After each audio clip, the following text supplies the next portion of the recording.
Olá, sou Cristiane de Oliveira Silva, sou casada, mãe de dois, de um jovem e de uma criança. Sou professora da rede, atuo na educação infantil, apaixonada pela educação infantil, e escrevo porque herdei da minha avó a paixão pelas histórias, por ouvir histórias. E de tanto ouvir histórias, eu decidi colocar as histórias em palavras, decidi colocá-las em livro. Então, esse aqui é a minha primeira obra, que eu quis homenagear a minha avó, é um tributo à minha avó, chama Histórias da Vovó Lela, Contos Pantaneiro, porque são histórias que algumas ela vivenciou, outras ela ouviu dos seus avós, da sua mãe, e ela nos contava, costumava nos reunir em roda ou na hora de dormir. Eu costumo dizer que a gente dormia antigamente mais de medo do que vontade mesmo de dormir, né? Com as contações de história, com as histórias que ela contava. Este livro em especial, ele reúne 20 contos. São 20 contos ambientados no Pantanal, alguns encontros dela com algumas lendas bem conhecidas, de maneira específica do espaço de Corumbá, que é da onde eu nasci, cresci, saí de lá como adulto. É muito da minha experiência como escritora, é exatamente aquele momento que minha avó contava história. Inclusive eu coloco no livro esse ambiente, esse lugar, esse momento, como exatamente ela contava. Então aqui eu reuni 20 contos, poderia ser mais, mas decidi reunir 20 contos que não fosse tão comum, que não fosse o Saci, o Curupira, porque também a gente ouvia muito a respeito do Negrinho d'Água, da Mãe d'Água, todos esses ela também costumava contar, mas eu decidi trazer alguns que fosse que não fosse tão conhecido, como o João de Barro, Come Língua, João Cabeludo, mas um bem especial assim que ela costumava contar pra gente era sobre as 3 bruxas do Pantanal, que eu nunca ouvi de ninguém, só dela, e também a maioria das pessoas não conhece. E ela fala que realmente existia 3 bruxas no Pantanal, e a bruxa ela costumava visitar essa região do Pantanal para visitar os recém-nascidos. Ela descia com a língua e ia até o recém-nascido porque ela gostava de sugar o sangue. Obviamente que eu não coloquei dessa maneira, porque o livro tem uma característica juvenil, né, para criança. Então eu procurei não escrever exatamente como ela contava. Mas ela falava que ela ficava lá escondida debaixo da cama, e aí a mãe dela saiu debaixo da cama, cortou a língua da bruxa com uma tesoura virgem, e aí a mãe dela virou a pessoa que salvou aquela comunidade do Pantanal. E é a história que ela fala que ela viveu, que ela vivenciou. E também o minhocão, que ela fala que realmente ela encontrou com o minhocão. Ela estava pescando com o pai dela e ela viu o minhocão. E ela também encontrou o raio.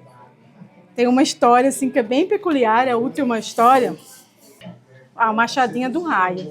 Ela falava que toda vez que estava chovendo e quando caía raio, trovão, vinha uma machadinha. E ela contava que a machadinha era pequenininha, preta, com pintinha vermelhinha, que ela foi lá e achou a machadinha, o pai dela mostrou, ela só não pôde pegar, porque quem pegasse aquela machadinha, o raio caía de novo e vinha buscar a machadinha. E aí ela contava que essa machadinha caiu numa árvore que chamava lixeira, que é uma árvore bem característica do Pantanal. Tudo que eu escrevo hoje, lógico que trago ficção e imaginação, tudo parte da minha avó. Hoje eu escrevo, conto história, estou dentro da sala de aula e eu digo que é porque eu tive uma avó que, apesar de nunca ter sentado numa sala de aula, porque ela nunca sentou numa sala de aula, ela costumava dizer que ela não conhecia a escola, mas ela era uma exímia contadora de história. E eu herdei essa contação de história dela, e daí eu acabei dentro de uma sala de aula, sendo uma contadora de história, além de outros ofícios, né, do professor.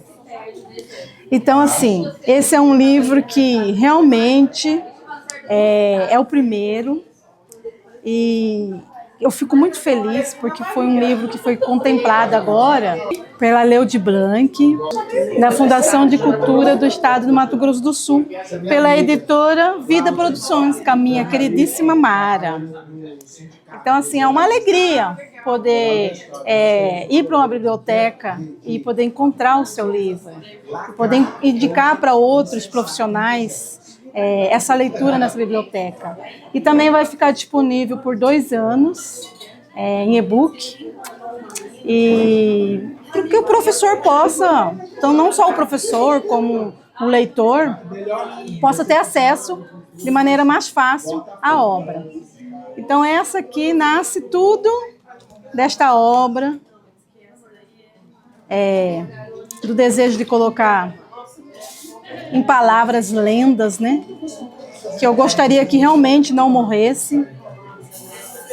São lendas que lá em Corumbá é muito conhecido. As pessoas realmente conhecem a lenda, conhecem as histórias. E deste livro nasceu o Minhocão. As 2 obras são pela editora Vida Produções, são ilustrados pelo Benes. Essa aqui, ele já tem um caráter mais infantil, essa obra que foi um desafio, né? Um desafio para a editora, um desafio para mim, enquanto professora. Aqui é o encontro da minha avó, da Dona Lela, com o Minhocão.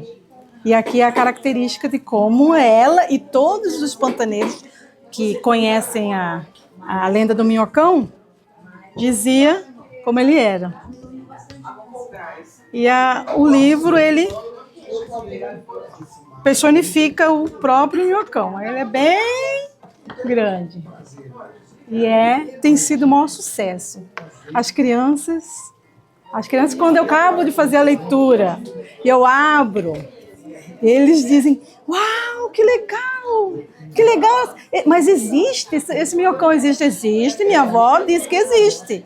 Se falasse para ela que não existisse, você estava comprando uma briga com ela. Então, é uma satisfação enorme, né? Saber que a nossa obra está sendo reconhecida e que nós estamos conquistando espaço no nosso estado, no Mato Grosso do Sul. O Minhocão, ele nasceu a história da vovó Lela. Aqui, de um caráter infantil, aqui é o próprio encontro. É o próprio encontro da minha avó com o Minhocão. Mas ele também está contemplado aqui em outra linguagem, um acesso mais ao juvenil. Porque esta obra, ela tem o caráter juvenil.